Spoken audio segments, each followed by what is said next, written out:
Welcome back, America, to Sound Retirement Radio, where we bring you concepts, ideas, and strategies designed to help you achieve clarity, confidence, and freedom as you prepare for and transition through retirement.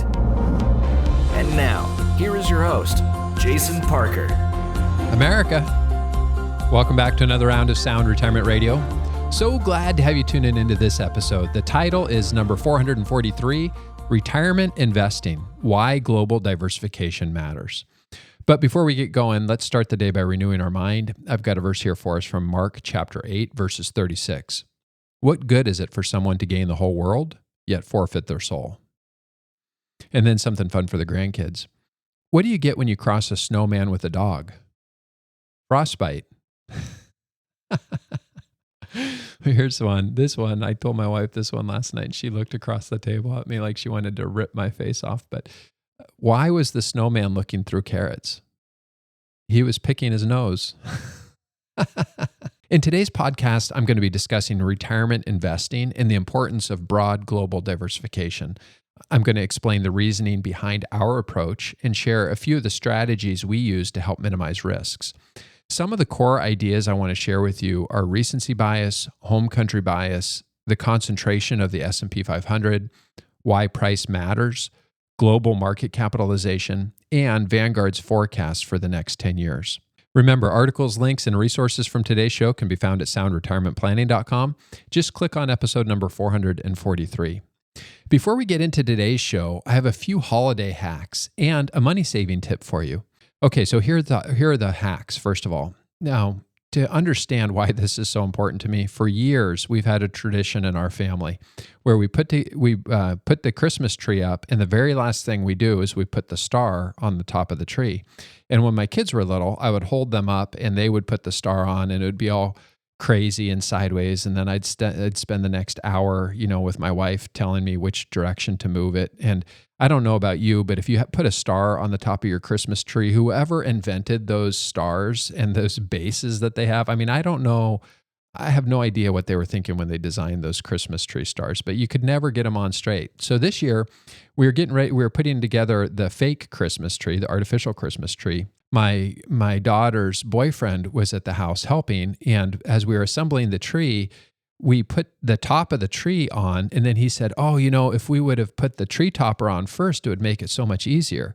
And I looked at him and I was like, that's the most brilliant thing I've ever heard in my life. So we took the tree top off, we attached the star, I went out to the garage and got some zip ties, and I put that star on there so it's perfectly straight. Then we put the top of the tree on, and instead of doing it at the very end, we did it at the very beginning. We did it when I wasn't having to scale a ladder to try to figure out how to get the star on straight. And I just can't believe it took me 50 years of life before I figured out that Christmas tree hack. The second idea I have for you came from Allie, who works here. And years ago at Thanksgiving, I was peeling potatoes for mashed potatoes, and I was peeling them into the sink, and the garbage disposal got all clogged up, and we ended up having to call a plumber. It was a total nightmare. So what I've been doing since then is I've been peeling potatoes over the garbage can so that I don't end up clogging up the sink. Well, occasionally when you're doing that, a potato slips, falls out of your hand, goes into the garbage can, and then you're just irritated. Allie said, well, what we do is we just put paper towels down in the bottom of the sink, and then when we're done peeling the potatoes, it makes it really easy to clean up. And I thought, well, why haven't I ever thought of that? Just another one of these amazing hacks, holiday hacks, if you will. And then the last thing I wanted to share with you, every once in a while, my phone company will just out of nowhere increase the fees that they're charging me for our mobile phone service, for our cell phone service for our family. And again, they did it again recently. And so I called them up and I'm like, hey, what's going on? And of course, they said, well, we don't have that plan anymore, but we can put you on this new plan. And the new plan's actually less money than what I had been paying. So I don't know what the gimmick is here. But as I was talking to the woman that was helping me, she said, Jason, if you had an AARP membership, we could save you an additional $40 a month. And, I had just turned 50 and I'm getting these AARP invitations in the mail. So after I hung up with my cell phone service, I filled out a form and signed up for AARP. It cost me $63 to sign up for a 5-year plan. And then I called the phone company back with my AARP membership, And now I'm saving $40 a month, $480 a year savings. Let's just round that up and call it $500. Over the next 5 years, I'm going to save $2,500 for a $63 membership to AARP. Even though I'm not super happy about the AARP membership, just because it reflects my age, I'm really excited about the savings. So just wanted to share those with you. In the portfolios we manage for clients, we emphasize broad global diversification. We invest in U.S. stocks as well as international and emerging stocks, including large cap, mid cap, and small cap companies. In addition, we maintain diversification in high-quality bonds across short-term, mid-term, and long-term maturities. We tilt portfolios towards driver of higher expected returns, which are value, size, and profitability. And we like to use ETFs or exchange-traded funds to create the asset allocation because the ETFs we use have low fees, good liquidity, and they help us to manage taxes more effectively than mutual funds for non-qualified accounts. If you've been a client for only the past 5 years or so, you might look at the holdings and want to sell positions that haven't performed as well and reallocate those funds to investments that have recently done better. For instance, you might consider selling value stocks to buy more growth stocks, or you might want to sell international stocks to increase your allocation to U.S. equities. However, this reaction sometimes stems from two common investing behavioral mistakes called recency bias and home country bias. Recency bias leads us to overweight recent experiences when making decisions, and this can result in short-sighted investment moves like selling underperforming international stocks because U.S. stocks have recently done better, or favoring growth stocks over value stocks based on their recent outperformance. While it's natural to focus on what's worked well, it can cause us to miss opportunities, create overly concentrated portfolios, and overlook long-term trends supported by historical data. Home country bias is another behavioral pitfall where investors prefer domestic markets even when diversification into global markets might be more advantageous. While investing in U.S. companies feels familiar and comfortable, over-concentration in any single market can increase risk and limit potential returns. And let me just be clear, I love America. I'm a strong advocate for American companies and believe in our culture of financial transparency and capitalism. But history has shown that even the U.S. stock market can struggle for extended periods. Consider the lost decade from 2000 to 2009, when the U.S. stock market, as measured by the S&P 500, delivered a negative return. A $100,000 investment in the S&P 500 at the start of 2000 would have shrunk to $90,165 by the end of 2009. That's a negative 1.03% annualized return. Now compare that to a globally diversified portfolio. A mix of 60% U.S. stocks, 30% international developed stocks, and 10% emerging markets would have grown to $113,369 during the same period, resulting in a modest positive 1.26% annualized return. Adding intermediate and short-term high-quality fixed income to the global mix would have increased the portfolio to $152,183 with a much stronger 4.29% annualized return. And this example highlights why diversification across global stocks and fixed income is important, especially during challenging market environments. It also underscores a key principle. Markets don't move in one direction forever, and a globally diversified portfolio helps to smooth out the risks. It's the challenging times like from 2000 through 2009 that remind us why we must plan for tough market environments, particularly during the first 10 years of retirement when you're drawing down your portfolio. A poor sequence of returns early in retirement can significantly impact your financial security. That's why for those of you that are using the retirement budget calculator, I recommend modeling a 4% growth rate when doing your financial planning. It allows you to test your plan's resilience against lower returns and modest inflation, helping you hope for the best, but plan for the worst. Staying globally diversified across asset classes, sectors, and regions remains one of the most effective ways to manage risk and position your portfolio for long-term success.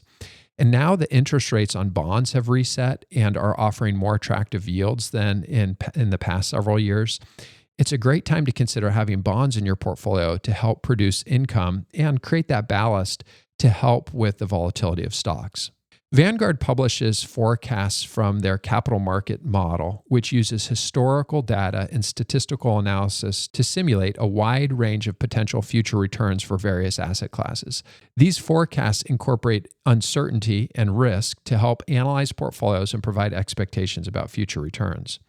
As of December 2024, Vanguard's latest 10-year projections estimate U.S. equities to return between 2.8 to 4.8% per year, while international developed markets, excluding the U.S., are projected to return 6.9 to 8.9%, and emerging markets are expected to return 5.2% to 7.2%. One reason that Vanguard projects lower returns for U.S. equities compared to international developed markets is valuation, the price that investors pay for a stock relative to its earnings or book value.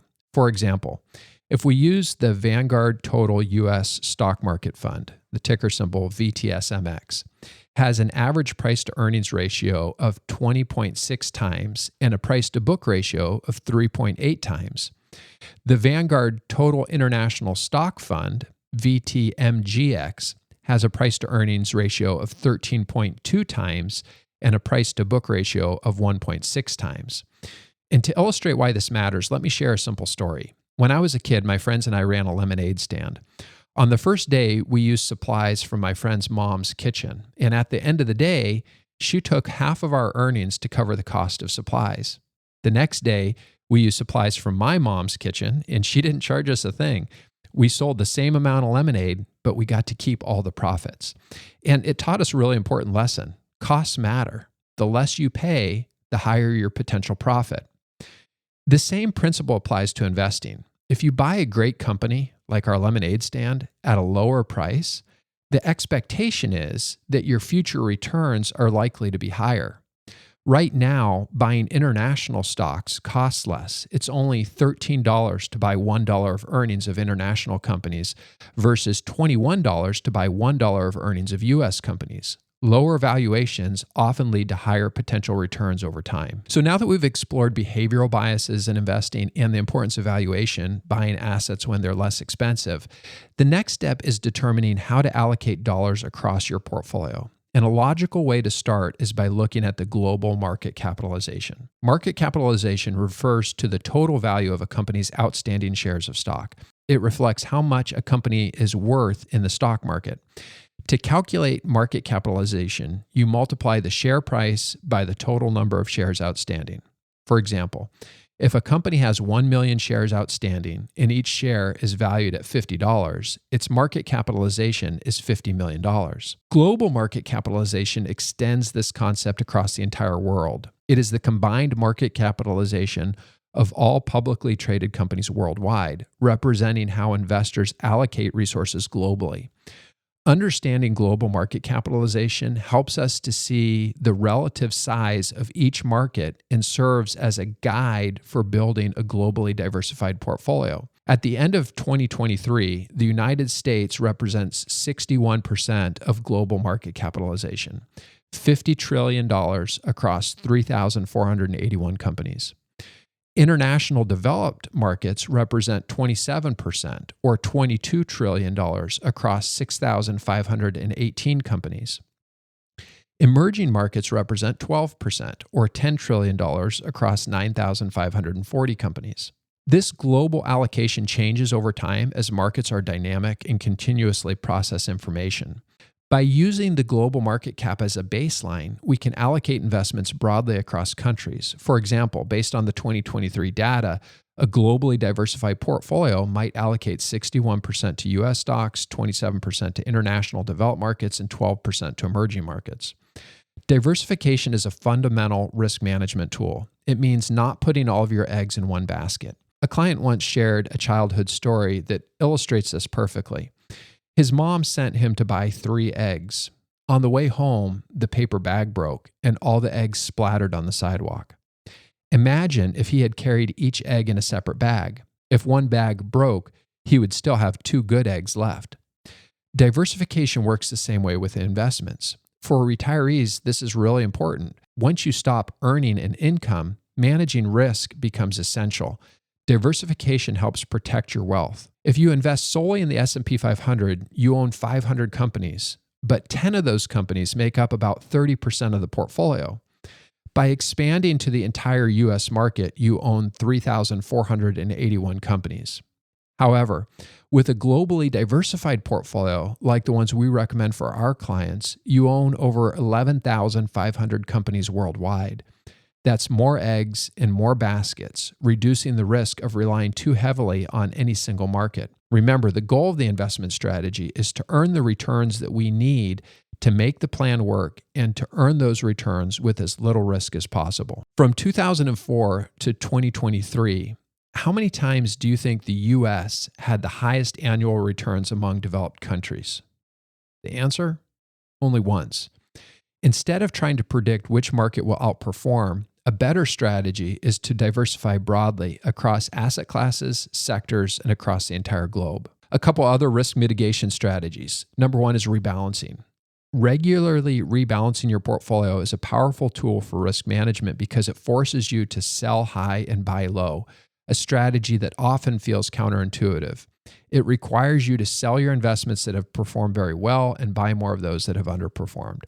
For example, over the past 5 years, rebalancing would mean selling growth stocks and domestic stocks, areas that have done exceptionally well, and buying more value stocks and international stocks, which have lagged. This goes against what most people instinctively want to do, selling underperforming positions and then chasing the recent winners. And this is why discipline is so important in a successful investment strategy. Rebalancing works because it forces you to act rationally, maintain a balanced portfolio, and systematically sell high and buy low rather than following emotions or chasing recent performance. Another risk mitigation tool is time diversification, or buckets. Segmenting your money into time buckets ensures secure cash flow during retirement, particularly in the early years when sequence of returns risks is highest. By diversifying across time, you can take less risk with the money you'll need in the near term while taking more risk with the money that you're not going to need for 10 years or more. And this approach allows you to match your assets to your liabilities and stay invested during periods of market stress and volatility. Remember, volatility, stress, and strain are all part of the growing pains of being an investor. They're not going away, but having a plan to manage them can make all the difference. Here's a few quotes I think you might enjoy. Thomas Edison said, "Vision without execution is hallucination." John Doerr said, "Ideas are easy. Execution is everything." For the past 7 years, I've poured time, energy, and money into developing the Retirement Budget Calculator, which is a tool that we use at our firm to help clients make better, more informed financial decisions. And I made it publicly available because I know from the feedback that we've received that it's helping thousands of people improve their financial confidence. But there's one challenge that I see time and time and time again: implementation. A solid retirement plan without the right investment strategy is like having a roadmap, but never starting the journey. While many people believe their investments are on track, we often find a collection of mutual funds and stocks with no cohesive strategy when we review accounts. It's not about judgment. It's just about clarity and alignment. So if you're feeling uncertain about your investment strategy or unsure where to begin, we're here to help. Our team can take a fresh look at your situation and guide you toward aligning your investments with your retirement goals. Take the next step. Contact us today. Gain clarity, confidence, and freedom in your retirement planning and your investment strategy. Let's make sure these things are all working together to support an amazing retirement. Thank you for tuning in to Sound Retirement Radio. For articles, links, and resources from today's show, visit soundretirementplanning.com. If you enjoy the podcast, share it with a friend and give us a 5-star review. Ready to kickstart your retirement planning? Head over to retirementbudgetcalculator.com. Need assistance with investment management? Explore our services at parker-financial.net. Information and opinions expressed here are believed to be accurate and complete, for general information only, and should not be construed as specific tax, legal, or financial advice for any individual, and does not constitute a solicitation for any securities or insurance products. Please consult with your financial professional before taking action on anything discussed in this program. Parker Financial, its representatives, or its affiliates have no liability for investment decisions or other actions taken or made by you based on the information provided in this program. All insurance-related discussions are subject to the claims-paying ability of the company. Investing involves risk. Jason Parker is the president of Parker Financial LLC, an independent fee-based wealth management firm located at 9230 Bayshore Drive Northwest, Suite 201, Silverdale, Washington. For additional information, call 360-337-2701 or visit us online at soundretirementplanning.com.